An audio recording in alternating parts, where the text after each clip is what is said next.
Devil husband episode 14. కథలోకి వెళ్ళే ముందు పక్కనున్న బెల్ ఐకాన్ని క్లిక్ చేయండి. నేను ఎపిసోడ్స్ ఇచ్చిన వెంటనే మీకు నోటిఫికేషన్స్ అందుతాయి.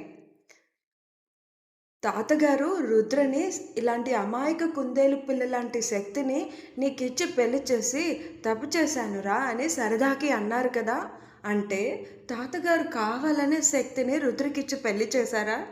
కానీ ఇది అనుకోకుండా జరిగిన పెళ్లిలాగా ఎందుకు కనిపించింది? అదే ఇప్పుడు మనం తెలుసుకోబోతున్నాం. అంష్ గారంగా పిలుస్తున్న సమీర వైపు విసుగ్గా చూశాడు రుద్ర. ఇప్పుడు మీ తాతగారు మన లవ్ని యాక్సెప్ట్ చేయకపోతే? భయంగా డోర్ వైపు చూస్తూ అడిగింది సమీర. నా లైఫ్ ఎప్పుడూ కూడా నా చేతుల్లో ఉంటుంది సమీ. నేను తాతయ్యకు నిన్ను నందన్స్ వంశానికి కాబోయే కోడలుగా ఇంట్రడ్యూస్ చేయడానికి తీసుకొచ్చాను ఇక్కడికి. నిన్ను చూపించి నా లైఫ్లో మోస్ట్ ఇంపార్టెంట్ డెసిషన్ మా ఇంట్లో వాళ్ళ చేతుల్లో పెట్టడానికి రాలేదు అన్నాడు హార్డ్ టోన్లో రుద్ర.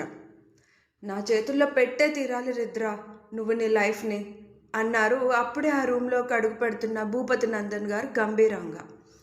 అప్పుడు ఈ నందన్స్ పరివారంలో నేను గౌరవించే మనిషి మా పిన్ని మాత్రమే. ఇక తాతగారు కూడా నా శత్రువుల్లో ఒకటిగా మారిపోతాడు అన్నాడు రుద్ర కన్నింగ్ స్మైల్లో భూపతి గారిని చూస్తూ. బెదిరిస్తున్నారా రుద్రాంశ్ నందన్ గారు మీరు మీ తాతగారిని? చేతిలో కర్రను నేలకేసి శబ్దం వచ్చేలా కొడుతూ అడిగారు భూపతి గారు. జరిగేది చెప్తున్నాను అన్నాడు రుద్ర ఇంకా తగ్గని పొగరుతో. మనవడి మీద నుంచి తన చూపుల్ని సమీరా మీదకు మరల్చి, నీతో వాడి పెళ్లి జరగదు, వాడి కోసం అమ్మాయిని నేను ముందే చూశాను అన్నారు భూపతి గారు తన కుర్తా పాకెట్లో నుంచి ఓ ఫోటో తీసి సమీరా చేతికి అందిస్తూ. కన్నీటి కడవలుగా మారిన కళ్ళతో భూపతి గారి ముందుంచిన ఫోటో చేతిలోకి తీసుకోబోయింది సమీర. అంతకన్నా ముందు రుద్ర ఆ ఫోటోని లాక్కొని కనీసం చూడను కూడా చూడకుండా నలిపి అవతలకి విసిరేశాడు. రుద్రాంష్! ఆ రూమ్ మొత్తం రీసౌండ్ వచ్చేలా అరిచారు భూపతి నందన్ గారు మనవడి మీద. నేను కూడా అరవగలను అన్నాడు రుద్ర ఆవేశంగా పిడికిలి బిగించి మరి. మనవడి గురించి తెలుసు కాబట్టి తను కూడా ఆవేశపడే ప్రయోజనం ఉండదని గుర్తిస్తూ ఆయనే కాస్త శాంతించి, ఆ ఫోటోలో ఉన్న అమ్మాయి ఎవరో తెలుసా? తను మీ అంటూ ఆయన చెప్పాలనుకున్న నిజం మొత్తాన్ని చెప్పి, ఇప్పుడు నువ్వు ఆ అమ్మాయిని పెళ్లి చేసుకోవాల్సిన అవసరం చాలా ఉంది రుద్ర, నువ్వో నిర్ణయించుకో అని కూడా అల్టిమేటం జారీ చేసి గట్టిగా ఊపిరి తీసుకున్నారు భూపతి నందన్ గారు. రుద్రమోహన్ రుద్రవర్ణంలోకి మారిపోతే సమీర తన చేతుకున్న రుద్ర ప్రజెంట్ చేసిన రింగ్ తీసి రుద్ర ముందే పెట్టలేస్తూ, ఇట్స్ ఆల్ ఓవర్ అంష్, ఇప్పుడు నువ్వు తనని పెళ్లి చేసుకోవడమే కరెక్ట్ అనేసి లేచి వెళ్ళిపోయింది ఒంటరిగానే. ఆమెను ఆగమని అడ్డుకోలేదు రుద్ర. ఆమె తీసి తన ముందు పెట్టేసిన రింగ్ని చేతిలోకి తీసుకొని దాన్నే చూస్తూ ఉన్నాడు. తను కూడా అర్థం చేసుకుంది రుద్రాంశ్ నందన్ గారు. ఇక ఇప్పుడు మీరు మీ నిర్ణయం చెప్పాలి అన్నారు భూపతి గారు. మనవడికి ప్రేమించిన అమ్మాయిని దూరం చేశానన్న బాధ లోపల ఉన్నా కూడా పైకి మాత్రం గంభీరంగానే. నాకు ఆస్తి కావాలి, నందన్స్ ఆస్తి మొత్తం నా చేతుల్లో పెట్టాలి మీరు. అప్పుడు ఖచ్చితంగా మీరు కోరుకున్నట్టే నా పెళ్ళి ఆ అమ్మాయితోనే జరుగుతుంది అన్నాడు స్థిరంగా. మనవడి మాటలు వింటున్న భూపతి గారి కనుబొమ్మలు ముడిపడ్డాయి. సొంతంగా తన కాళ్ళ మీద తను నిలబడి నందన్స్ వారసుడిగా కాకుండా రుద్రాంశ్ నందన్గానే ఎదిగిన తన మనవడు ఇన్నాళ్ళుగా ఏ ఆస్తిపాస్తులు తనకు అవసరం లేదంటూ తమకందరికీ దూరంగా ఉంటున్నాడో ఇప్పుడు అదే ఆస్తిని అడుగుతున్నాడు. తాతల కాలం నుంచి వస్తున్న ఆస్తి, ఆ వంశానికి ఏకైక వారసుడు రుద్రాంశ్. పెద్ద కొడుకు మహిధర్ నందన్కి కలిగిన ఏకైక సంతానం రుద్ర. చిన్న కొడుకు వివేక్ నందన్కి సంతానం కలగలేదు. వింధ్యావతి గారికి ఉన్న కొన్ని హెల్త్ కాంప్లికేషన్స్ వల్ల ఆవిడ గర్భసంచి తీసేయాల్సి రావడంతో ఆవిడికి పిల్లలు కలగలేదు. ఇక ఉన్న కూతురు జగదీశ్వరికి ఇప్పటికే వారి ఆస్తిలో ఎంత దక్కాలో అంతకన్నా ఎక్కువే ఇచ్చారు. ఈరోజు కాకపోతే రేపైనా ఆస్తి మొత్తాన్ని రుద్రుల చేతిలోనే పెట్టాలి. అతను కాదన్నా కూడా అనుకున్నదే.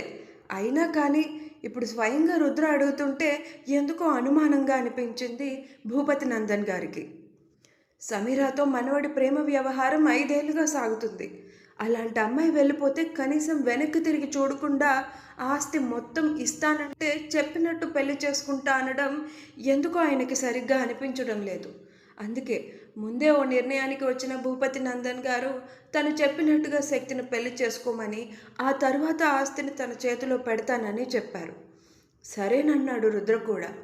సరిగ్గా వారం రోజుల తరువాత భూపతి నందన్ గారు శక్తి వెనుక నుండి ఆమెకు ఏ మాత్రం అనుమానం రానివ్వకుండా ఓ ప్రముఖ మ్యాట్రిమోనీ కంపెనీలో ఆమెకు జాబ్ వచ్చేలా చేసి నందన్స్ వారసుడు కోసం బ్రైడ్ని చూసే పని ఆమెకే వెళ్ళేలా అప్పచెప్పారు.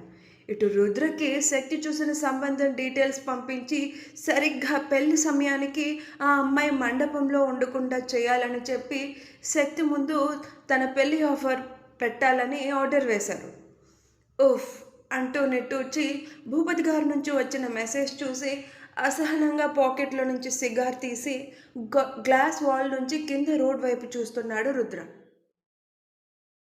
అప్పుడే వచ్చాడు అసద్ అతని కోసం క్యాబిన్లోకి. శక్తి మ్యాచ్ ఫిక్స్ చేసిన పెళ్లికూతురు గురించిన మొత్తం ఇన్ఫర్మేషన్ అసద్ ఇప్పుడు రుద్ర ముందు ఉంచాడు. ఆ అమ్మాయి ఆల్రెడీ ఒకరితో లవ్లో ఉందని, నందన్ వారసుడు సంబంధం వచ్చేసరికి కూతురు ప్రేమని కాదని ఆమెను బలవంతంగా ఒప్పించి ఆమె తల్లిదండ్రులు తనతో పెళ్లికి ఓకే చేయించారని తను తెలుసుకున్నది మొత్తం చెప్పి ఆమె ప్రేమించిన వ్యక్తి డీటెయిల్స్ కూడా చెప్పాడు అసద్. వెంటనే రుద్ర వాళ్ళిద్దరినీ కలిసి నా ముందుంచాలని ఆర్డర్ వేయడంతో వాళ్ళని సాయంత్రానికి ఆ పెళ్లి కూతురు ఆమెతో పాటు ఆమె ప్రేమించిన వాడు కూడా రుద్ర ముందున్నారు. తన ప్రేమ విషయం చేసుకోబోయే వాడికి ఎలా తెలిసిందో అర్థం కాక చేతులు పిసుక్కుంటున్న పెళ్లి కూతుర్ని సూటిగా చూస్తూ, నువ్వు నీ లవర్తో కలిసి పెళ్లి నుంచి పారిపోవాలి అని ఒక్కటే మాట చెప్పాడు స్థిరంగా. కాసేపు పాటు ఆమె ఏం విన్నదో కూడా అర్థం కాలేదు అమ్మాయికి, పక్కనే లవర్కి కూడా. వెర్రి చూపులు చూస్తూ ఉన్నారు ఇద్దరు ఒకరినొకరు చూసుకొని రుద్రవైపు తల తిప్పి. మీ మీరేం మాట్లాడుతున్నారో నాకు అర్థం కావట్లేదు అన్నాడు ఆ లవర్ బాబు తడబడుతూ. వెంటనే అసద్ ఓ లెటర్ కవర్ తీసి అతని ముందుకు పెట్టాడు.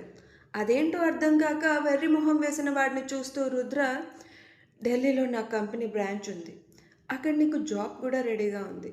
మంచిగా జాబ్ చేసుకొని చేతి నిండా డబ్బులు సంపాదించి నచ్చిన అమ్మాయిని పెళ్లి చేసుకొని డైలీ ఈవినింగ్ తనతో కలిసి హ్యాపీగా టైం స్పెండ్ చేయి.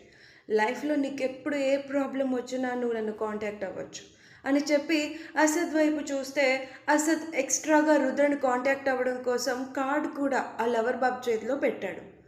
వెంటనే పెళ్ళికూతురు పాప లవర్ చేతిలో ఆఫర్ లెటర్ తీసుకొని లేచి నిల్చొని, థ్యాంక్ యూ, నేను మరొకరిని ప్రేమిస్తున్నానని మీతో ఎలా చెప్పాలో అర్థం అవ్వక మా అమ్మ నాన్న నా నోరు మోయించి చేయిస్తున్న ఈ పెళ్ళిని చేసుకోలేక లోపలే చాలా బాధపడ్డాను. కానీ మీరే అన్నీ తెలుసుకొని అర్థం చేసుకొని మాకు ఇంత మంచి ఆఫర్ ఇచ్చి మా ఇద్దరిని ఒకటి చేస్తున్నందుకు మీకు నేను లైఫ్ లాంగ్ రుణపడిపోయి ఉంటాను అంటూ చాలా ఎమోషనల్గా మాట్లాడుతుంది. రుణాలు వడ్డీలు నాకు అక్కర్లేదు, కేవలం సరిగ్గా ముహూర్త సమయానికి నువ్వెలా వెళ్ళిపోతావో నాకు తెలీదు, పెళ్లి మండపంలో నుంచి పారిపోవాలి అని చాలా బేస్ వాయిస్లో చెప్పి ఆ ఇద్దరి మొహం మీదే అవుట్ అని అరుస్తాడు రుద్ర కంగుమనే స్వరంలో. ఇంత మంచిగా కనీసం 50,000 కూడా బ్యాంక్ బ్యాలెన్స్ లేని తన లవర్కి ఆఫర్ ఇచ్చి మరీ ఇద్దరినీ కలిపాడని మంచిగా అనుకునే లోపలే అతని రూడ్నెస్ చూసి పెళ్ళికూతురు పాప మనసులో, వీడిని చేసుకోకపోవడం మంచిదైంది, లేకపోతే నా బతుకు ఏమైపోయేదో వీడి డామినేషన్తో అని మనసులోనే అనుకొని పక్కనే ఉన్న లవర్ బాబుని రా రా త్వరగా వెళ్ళిపోదాం అంటూ చేయి పట్టుకొని మరీ తనే స్వయంగా లాక్కొని బయటకు వెళ్ళిపోతుంది. వాళ్ళు వెళ్ళిపోవడంతోనే శక్తి వీక్నెస్ కోసం తాతగారు చెప్పింది గుర్తు చేసుకుంటూ అసద్ని చూస్తూ, తాతయ్య చూపించిన అమ్మాయి ఉంది కదా, తనకున్న వీక్నెస్ తన సిబ్లింగ్స్, వాళ్ళిద్దరిని కిడ్నాప్ చేసే స్కెచ్ రెడీ చేయి. అండ్ వన్ మోర్ థింగ్, ఈ మ్యారేజ్ కోసం తన తమ్ముడిని చెల్లెల్ని అడ్డు పెట్టుకోవడం మాత్రమే కాదు, 1 year బాండ్ కూడా రెడీ చేయి. నేను కేవలం ఆస్తి కోసమే ఈ పెళ్లి చేసుకుంటానని నీకు తెలుసు కదా అసద్, తాతయ్య చెప్పినందుకు కాదు, నా అవసరం కోసం. నాకు తనని పెళ్లి చేసుకోవడం ఇష్టం లేదు. సో జస్ట్ 1 year కోసం తనతో బాండ్ సిద్ధం చేయి.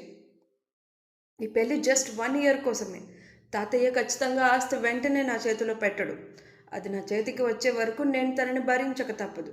కనీసం 1 year కోసం టైం తీసుకొని ఆస్తి నా చేతిలోకి రాగానే తనని వదిలించుకోవాలి నేను. సో బాండ్ చాలా క్లియర్గా 1 ఇయర్ కోసమే మా రిలేషన్ ఉండేలా రెడీ చేయాలి అని ఆర్డర్ వేశాడు రుద్ర. అతని మాటలు వింటూ సరేనని అన్నీ తను చూసుకుంటానని చెప్పి మరీ బయటికి వెళ్ళిన అసద్ 1 ఇయర్ బాండ్ విషయాన్ని తాతగారికి చెప్పేశాడు కాల్ చేసి. ఎందుకంటే అతను రుద్రకి ఎంత నమ్మకస్తుడో తాతగారికి అంతకు మించిన నమ్మిన బంటు. నిజానికి రుద్ర వరకు అసద్ని చేర్చింది చిన్నప్పుడే భూపతి నందన్ గారు. ఫ్రెండ్గానే పరిచయమైన అసద్ని తాతగారే పంపించారని ఇంతవరకు రుద్ర తెలుసుకోలేకపోయాడు. తెలియకుండా ఉండేలాగా అసద్ ఇంకా భూపతి గారు కూడా జాగ్రత్త పడ్డారు. తెలిస్తే ఖచ్చితంగా అసద్ని కూడా రుద్ర దూరం పెడతానని భయం వాళ్ళల్లో. అసద్ సహాయంతో ఎప్పటికప్పుడు రుద్ర బాగోగులు అవసరాలు భూపతి గారు తెలుసుకుంటూనే ఉన్నారు ఇన్నాళ్ళుగా. ఇప్పుడు ఈ ఆస్తి అవసరం ఎందుకు వచ్చిందో కూడా ఆయనకి తెలుసు. తెలిసే ఇవన్నీ చేస్తున్నారు భూపతి నందన్ గారు. అనుకున్నట్టుగానే పెళ్లి రోజు రానే వచ్చేసింది. పెళ్లి కూతురు తన లవర్తో ముహూర్త సమయానికి ముందే పారిపోవడానికి ప్లాన్ కూడా వేసుకుంది. ఇటు శక్తి తను జరిపించబోతున్న మొట్టమొదటి పెళ్లి కాబట్టి తన వర్క్లో పర్ఫెక్షన్ అనేది ఉండాలని చెల్లెల్ని తమ్ముడిని జాగ్రత్తగా ఉండమని ఇంటి దగ్గరే వదిలి ఇక్కడ మండపంలో చాలా బిజీగా అన్ని ఏర్పాట్లు ఎలా జరుగుతున్నాయో చూసుకుంటూ ఉంది. రుద్ర కనీసం ఇంతవరకు శక్తిని చూసింది కూడా లేదు. తన కోసం తాతగారు చెప్పింది మాత్రమే విన్నాడు. తర్వాత అసద్ కూడా చెప్పింది మాత్రమే విని ఆమె కోసం ఓ అభిప్రాయాన్ని మనసులో ఏర్పరచుకున్నాడు. అంతే తప్ప ఆమెను చూడలేదు కూడా అతను ఇప్పటికీ. చూడాలని ఇంట్రెస్ట్ కూడా లేదు. ప్రేమించిన సమీరాని ఎలా మర్చిపోయి ఈ 1 ఇయర్ కోసం ఆమెతో ఉండాలో అర్థం కాక తనకెలా అయినా క్లియర్గా మ్యాటర్ చెప్పి తన వీక్నెస్ని అడ్డం పెట్టుకొని లాక్ చేసుకోవాలని ఫిక్స్ అవుతూ అటు తాతగారి నుంచి ప్రాబ్లం లేకుండా ఇటు శక్తి నుంచి కూడా ప్రాబ్లం రాకుండా చూసుకునే విధంగా ఆలోచన చేస్తూ ఉన్నాడు. అప్పుడే సడన్గా అతని రూమ్ డోర్ నాక్ చేస్తున్న శబ్దానికి కమెంట్ అంటూ వచ్చింది అసద్ అనుకొని తలెత్తి చూశాడు రుద్ర.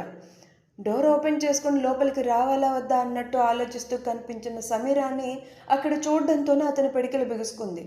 వద్దనుకొని వెళ్ళిపోయిన దానివి మళ్ళీ ఇప్పుడు ఎందుకు వచ్చావు అని చాలా బేస్ వాయిస్లో అడిగారు రుద్ర ఆమె మొహం మీదనే.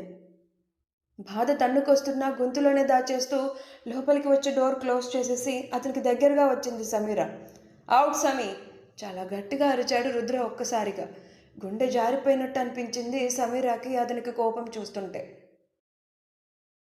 సో ఇదన్నమాట భూపతి నందన్ గారు రుద్రని శక్తిని కలపడానికి వెనకనే ఉండి నడిపించిన ప్లాన్ మొత్తం.